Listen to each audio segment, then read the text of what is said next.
Coming up in this episode of In Clear Focus, you can determine based on the strength of your brand today how successful it will be in the future. Brands with the strongest association networks are the most successful in the market. They grow faster than anyone else, and they have the strongest position than anyone else in the market. You're listening to In Clear Focus, fresh perspectives on marketing and advertising, produced weekly by Big Eye, a strategy-led, full-service creative agency growing brands for clients globally. Hello, I'm your host, Adrian Tennant, Big Eye's Chief Strategy Officer. Thank you for joining us. What makes a brand stick in our minds while others fade into obscurity? Well, the answer lies in brand associations, the mental networks of meanings, feelings, and experiences that determine whether a brand grows or stagnates, commands premium prices, or competes on cost alone. Today's guest has spent over 25 years studying what actually works in brand building. Ulli Appelbaum is an internationally recognized brand strategist who's worked with clients including Unilever, Procter & Gamble, Nestle, and Harley-Davidson, among many others. After senior strategy roles at BBDO Germany and Leo Burnett Chicago, Ulli founded his consultancy, first the trousers, then the shoes.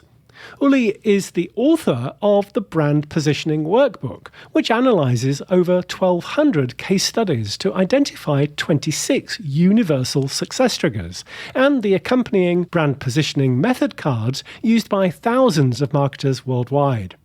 His latest book, The Science of Brand Associations, Win Minds, Win Markets, is the first comprehensive evidence-based guide focused exclusively on how brands are formed, stored, and retrieved in the human brain, grounded in neuroscience and cognitive psychology. To discuss why brand associations matter more than ever, I'm delighted that Ulli is joining us today from Minneapolis, Minnesota. Ulli, welcome to In Clear Focus. Hi, thanks for having me. Very excited to be on your show. Ulli, you've built an impressive career in brand strategy across multiple continents, from BBDO in your native Germany to Leo Burnett in Chicago. What drew you to the strategy side of advertising? That's a good question. I'm not sure I built a strong career. I think I stumbled into a career and into different job opportunities. But I was always interested. What drove me always was understanding people, as basic as it sounds. So at the time when I was at university, long time ago, it was still the great era of magazines and stuff like that. Every magazine I would pick, I would first look at the interview. They typically had an interview of some kind of like famous person or business person or celebrity. I would always read the interviews first. And that has always driven me, whether it's trying to understand a Hungarian housewife or the attitude a Hungarian woman has with washing her hair when trying to launch P&G brands in Eastern Europe, has always been a core driver. And to me, it doesn't really matter if it's B2B or B2C. At the end of the day, it's always people making decisions and people trying to solve problems. So that's really what has driven me. And over the years, it's been now almost 30 years, I'm still as interested in the subject as I was before. But the focus of my interest has changed, like the latest one being brand associations. So it just evolved over time, which keeps it fresh and interesting, Ulli, how did you end up making Minneapolis your home? So that's a good question. Initially, I got a job offer from a company called Fallon that is based here in Minneapolis. And when they offered me a job, it was early 2000. They were at the peak of their global reputation in terms of creativity. So, you didn't really think about, am I going to do it or not? You literally ask, when can I start? And so they brought me over at the time. And Minneapolis is a great city. And then I met my wife. And then in between, we spent a few years in Chicago and 1 year in Los Angeles. But then we were expecting our third child, and we decided, let's move back to Minneapolis for lifestyle choices. So it was really to be surrounded by my wife's family, because the quality of life here was fantastic. It's a great place to raise a family.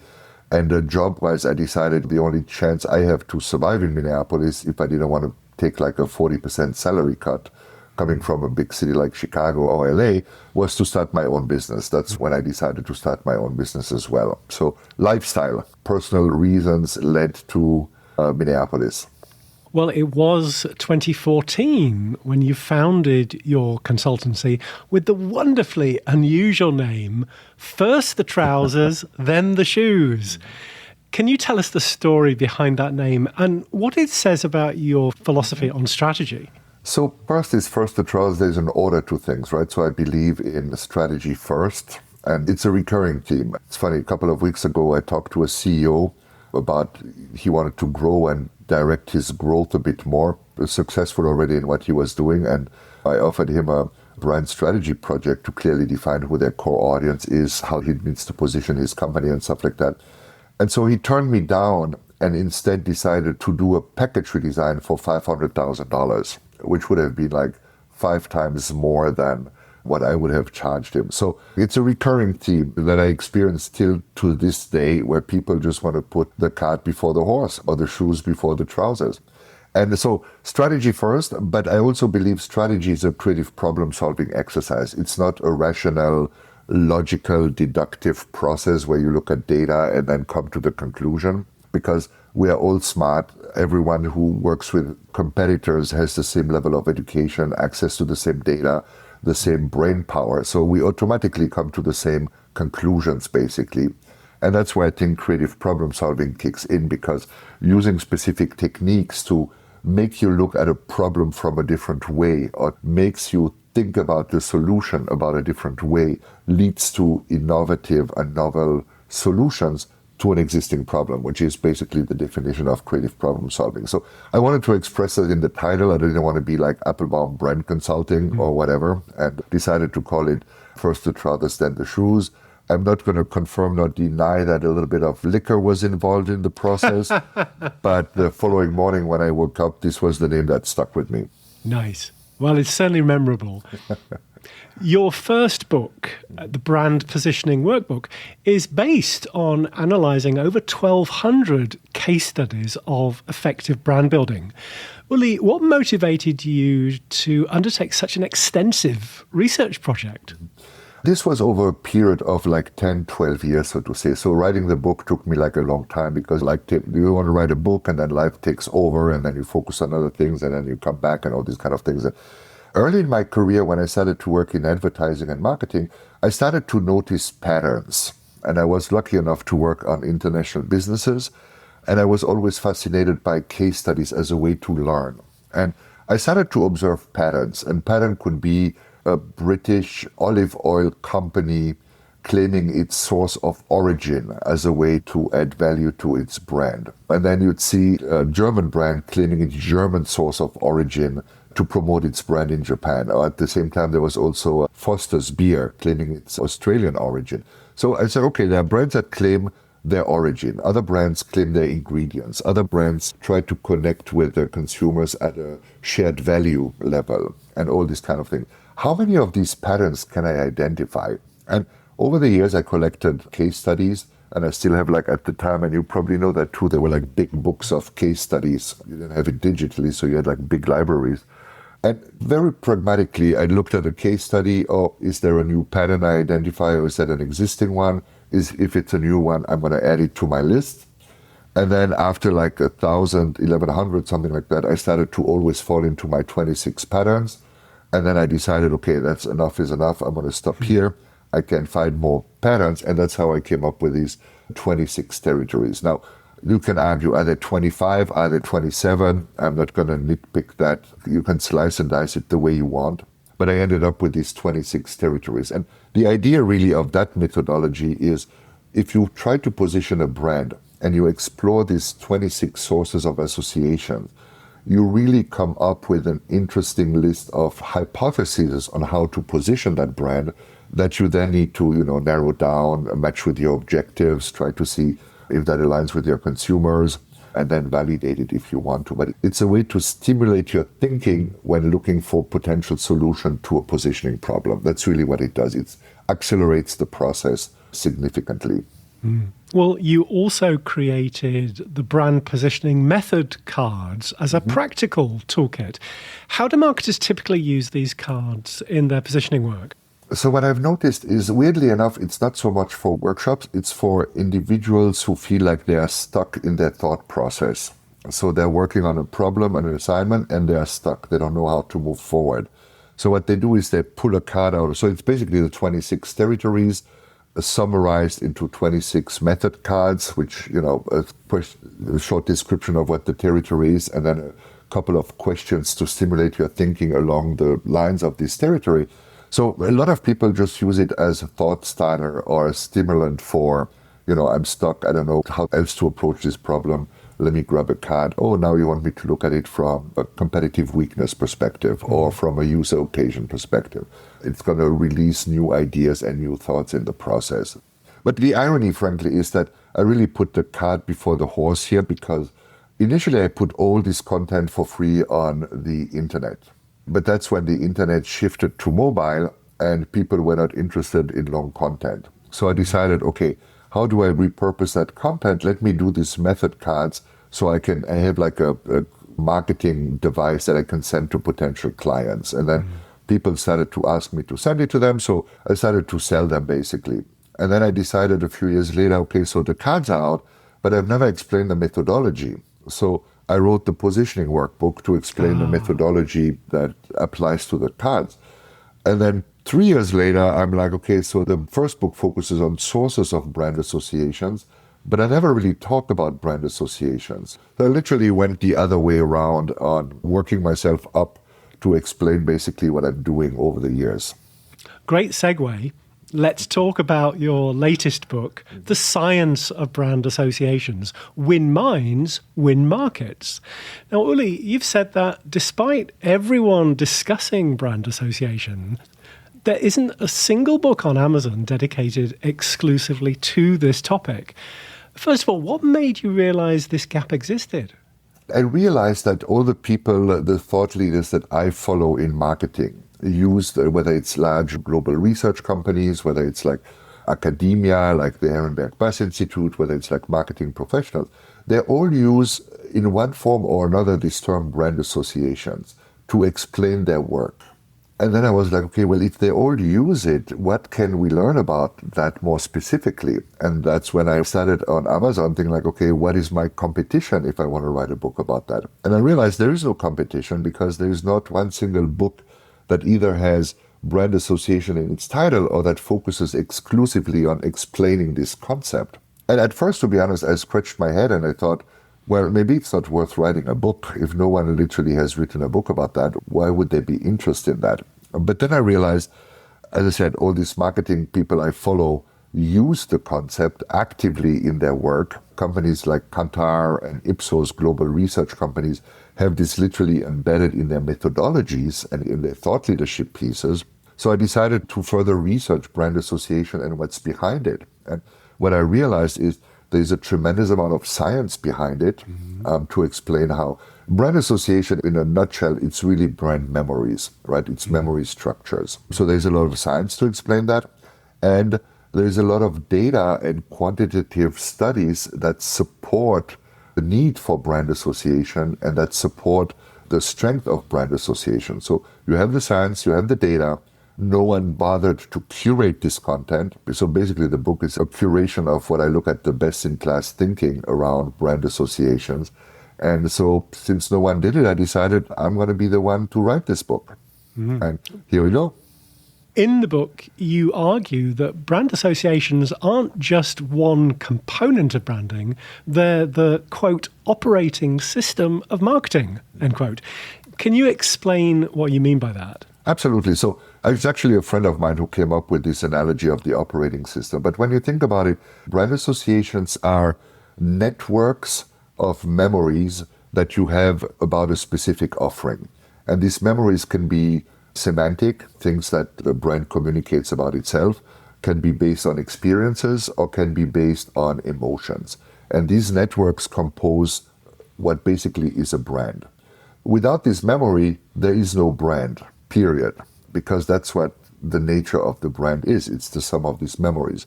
So that's number one. Number two is the way these memories are formed and interact with each other and the role they play together, for me, very much explains how we learn about brand, how we form an opinion about brand, how we strengthen the opinion and the associations we have with brand, which for me is the mechanism of an operating system. It literally brings together the input through our senses, the memory formation process, the interaction with our own value system, and this whole complexity is managed basically in this network of association. So that's why I call it the operating system. And very simply, without brand memories, if I tell you, what do you associate with the Indonesian brand Jaja, I'm making something up here, and you're like, I have no idea what that brand is, I really don't associate anything with that brand. Well, there is no brand. It doesn't exist in your mind, at least. And the example is totally fake, but just as a way to illustrate it.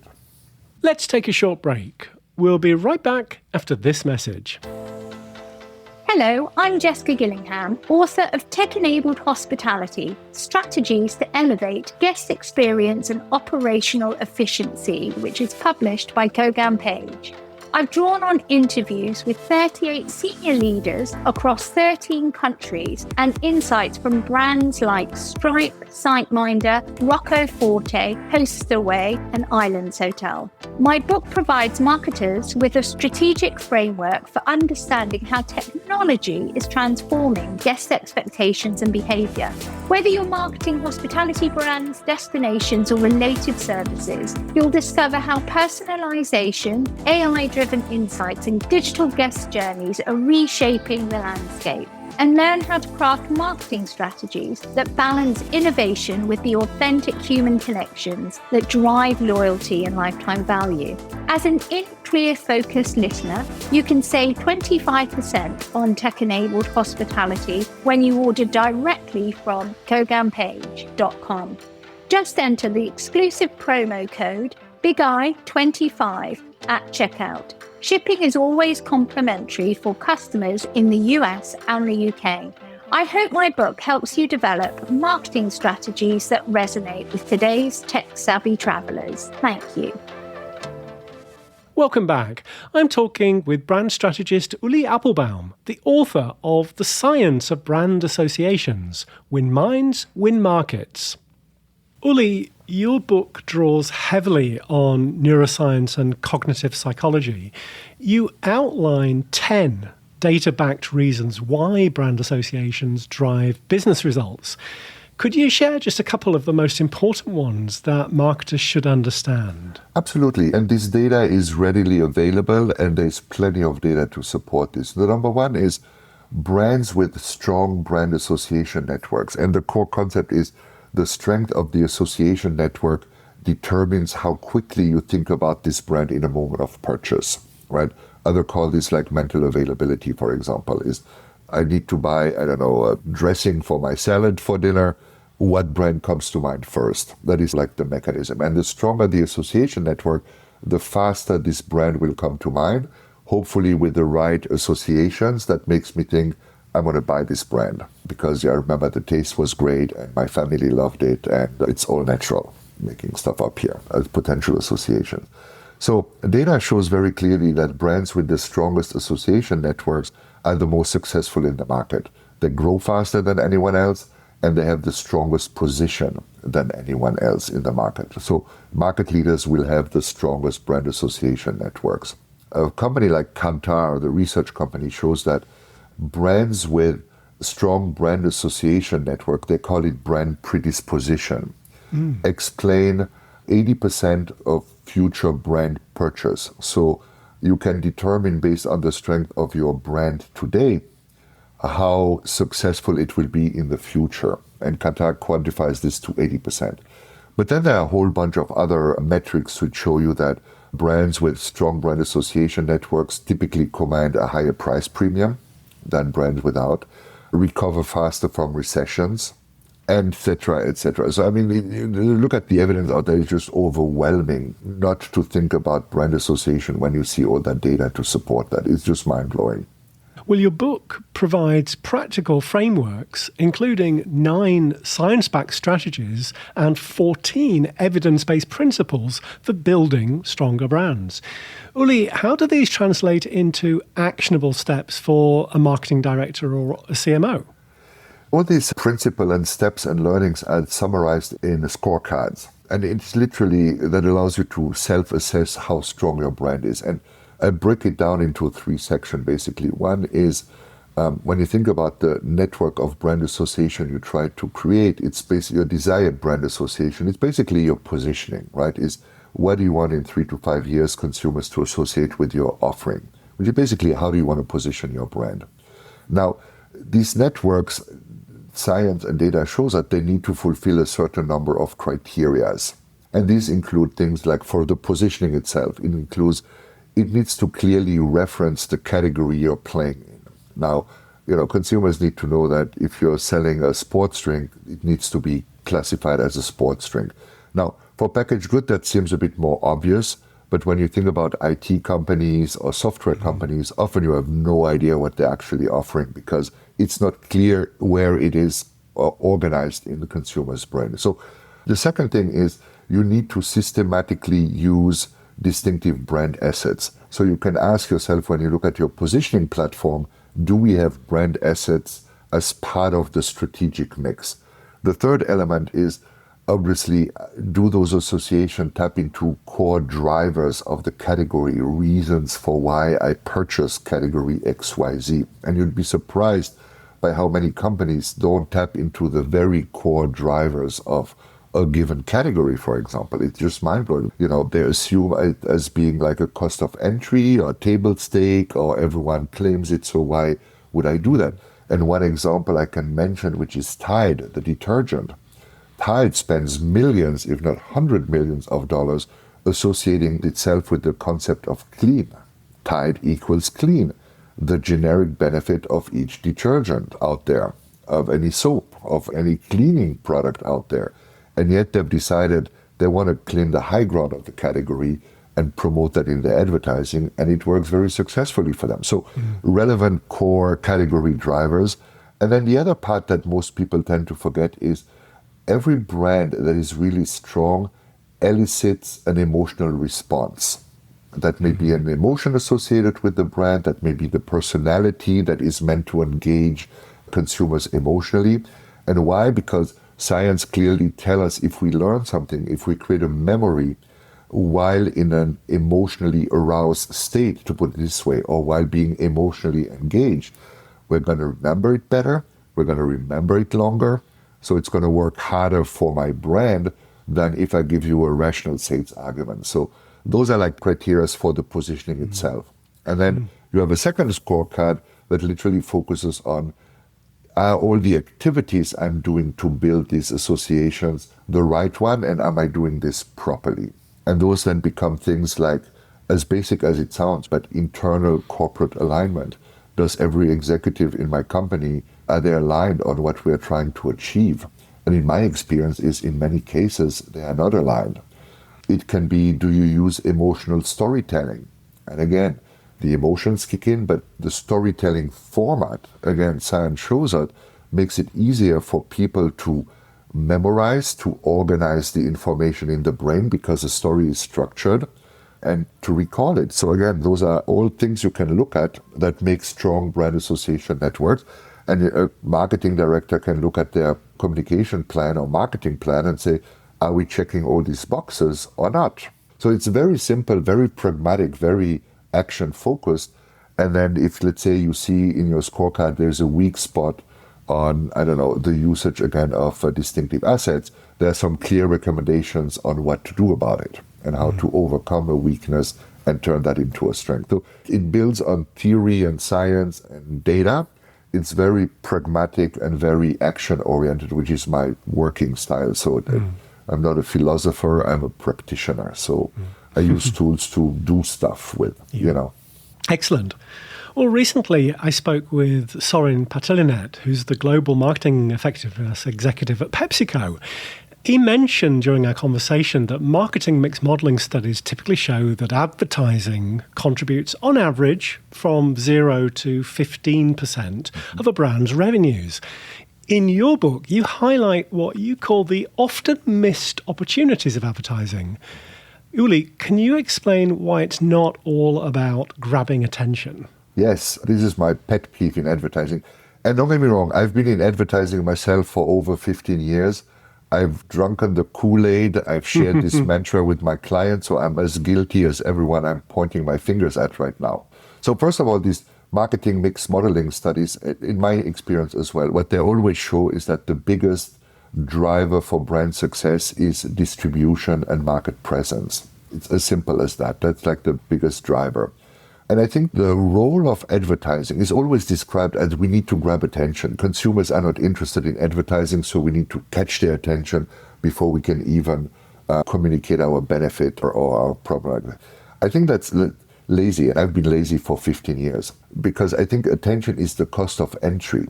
It's like you telling me, a car, yes, we're a car builder, but what a car needs, it needs to roll on a road. It needs 4 wheels. It's like it needs to roll, and that's really the most important thing we need to achieve. Make sure the wheels are round and in rubber so that they stick on the road. And attention to me feels a bit the same. I think advertising needs to go a step further and either create this brand association, reinforce these brand associations, or refresh these brand associations. So that's really what brand advertising needs to do. And I think there are people like David Ogilvy that said, great advertising, I'm paraphrasing here, makes people say what a great product, not what a great ad. And that's for me the logic behind it is you see an advertising and you need to see, oh my God, this product is amazing or this brand is amazing, as opposed to this advertising is really cool. What was that for again? So advertising needs, in my opinion, to reinforce these brand association and what's called mental availability. And there is a study actually done about Effie's in Australia that shows advertising that builds this mental availability or nourishes these brand associations effective longer, acquire more customers, work harder for a longer period of time. So again, there's plenty of data that shows that this works. And that's the difference between your 0% and 15% impact on the brand growth. I'd rather have the advertising that has 15% impact on my business than 1% impact on my business. And I think that's the difference between the two. And a lot of people will push back and disagree with that, but the argument is always people don't like marketing and don't like to be advertised to. This is America. This is the most commercial country in the world. When Taco Bell has a deal with Doritos, it blows up the internet for weeks. You know what I mean? Yeah. So don't tell me that we're not interested in commercial marketing products. We are. I think the excuse is always that we don't make it interesting enough. And that's another point that is interesting in a study that came out recently is you need up to 7 brand asset touch points in your advertising for 100% of people to recall it. So that goes against this, no one wants to see your logo or show your logo at the end of the... I've argued with clients, no, we need to draw the consumer in, tell them a cool story, and then at the end, in the last 3 seconds, we put the logo in to reveal what brand that is. I think that's complete BS, to be honest. Now, when I look at the data that is available out there, it's the complete opposite. Show immediately what brand it is, have brand cues throughout your advertising to make it hard to forget, and that leads to effective advertising. It's proven to lead to effective advertising. So, as I said earlier, I learned for 30 years about people and how to communicate with them, but I also changed my opinions and had to revise my own assumptions of what works and what doesn't work based on what we've learned over those years. Well, Soren and I also discussed retail media networks. As you know, many businesses today prioritize short-term performance marketing over long-term brand building. Now, from an evidence-based and brand association perspective, what are the risks of this approach? The major risk is that you miss out on future sales. The data point I mentioned earlier from Kantar, this predisposition leads to 80% of future sales. I'm sure you're familiar with the 95-5 rule, which basically says that at any given moment in time, only 5% of category buyers are actually in the process of buying. Performance marketing focuses on these 5%. Brand marketing focuses on the 100% of the market. So they include both the 95% who will buy your product next week or next month, and the people who are literally an hour away from going to the grocery store to fill up their shopping cart. So brand building activities secure this future growth, because if you only do performance marketing, you're going to focus on 5% of the market. Good luck finding this 5% in the nation. And then next week, you're going to focus on the other 5% without previously having built these awareness, these brand associations. So you may help yourself in the very short term, but ultimately you hurt yourself in the long term. And again, there's so much evidence right now that shows that the perfect balance between the two is a combination of brand building activities that prepares the future sales and performance-driven activities. And the theoretical number is 60-40, 60% brand building, 40% performance-focused, but that changes by category. So some categories will require 80% brand building, other categories will require 60% performance. But the data is there that shows that the combination of the two really leads to the highest success in the market, as opposed to either one or the other. So even just brand building activities alone are less successful than the combo between brand building activities and performance-driven marketing. So the combination is the magic mix. Understanding that brands do exist as mental networks of meanings, feelings, and experiences in consumers' memories, how should companies approach brand management? Very simply. So what I've realized is, and I think in the beginning of the book, I talk about all the benefits of looking at the world through brand association, is you shave off 80% of the time you spend discussing useless things in marketing.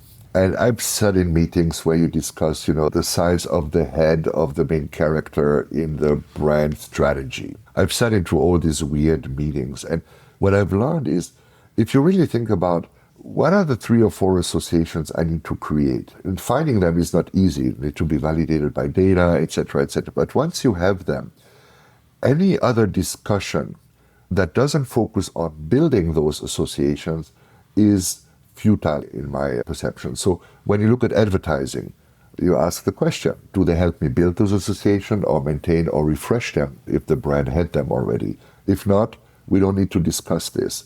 Is a corporation partner that, knocked at our door a good fit to help us support these brand associations, or slightly? If not, we don't need to discuss this. Even this whole notion of creating an emotional reaction to your brand activities. You and I probably sat into days worth of meetings discussing the value of a brand personality. Is it quirky or is it funny? Is it funny or is it subtle funny? And you spend hours discussing these things. The simplest way to cut through that is simply to ask, what is the emotional reaction we want from consumers? We want to chuckle. Okay, that's enough to define for me the personality. We don't need to discuss for 26 hours, what it's going to be. Creative is going to help us determine this type of thing. Right. So you really understand what are the 3-4 associations you want to build, and the name of the game is reduce it to 3-4 that you can manage. If you have a list of 26 associations, there's no way you can build them, especially if you have a limited budget. And then ask yourself, is everything I do, my website, my email marketing, my advertising, my posters, etc., the content I post on LinkedIn for small businesses, do they support these associations I want to build or not?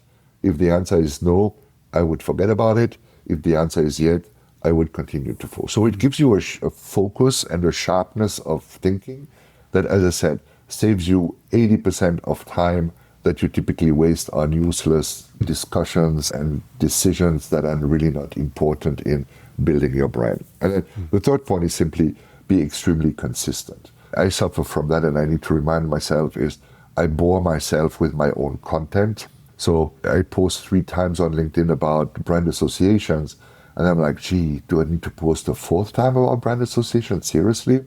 But there's so much content, and if I want people to associate me with brand associations, I need to do that for 2 years After 3 posts, I haven't even started yet. I'm just like not even warmed up. But I need to find new ways to speak about association, the value, etc., etc. So being consistent in your clarity over time is what's going to build your brand successfully if you chose the right associations, obviously. So those are the 3 simple things I would do. Determine the 2-3 associations, decide whether everything you do supports them or help build them or help reinforce them, and then be consistent and don't veer off that strategy. Execute, execute, execute. You know, if you take Kit Kat, for example, Kit Kat, the candy bar, the tagline, take a break, take a Kit Kat, is 70 years old. You got to imagine that. Or Mars with the hunger satisfaction platform.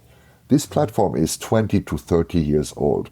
There's something to learn about that. So me and my 3 little posts on associations on LinkedIn compared to that is nothing. And they spend millions and millions on advertising. So their wear-out effect should be much higher than my little experience. Great conversation.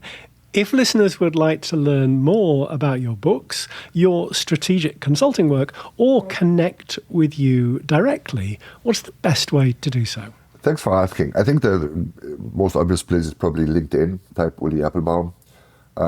Or go to Amazon and type brand associations. I'll be the first one to pop, the only one to pop up. So I like that. Or you can check out my website, which is first-the-trousers.com. There you can see the type of clients I work with, the feedback I get. You get a lot of free content as well on brand strategy, curated by me, sort of like things that I find interesting, frankly, very egoistically. But you also have access to infographics from the book, you have access to the scorecards, and you even have access to an online survey, which I call the Master Survey, where you can answer 20 questions, and within a minute or 2, you'll get a summary, an assessment of the strengths and weaknesses of your brand. So the power of AI. The results are compelling.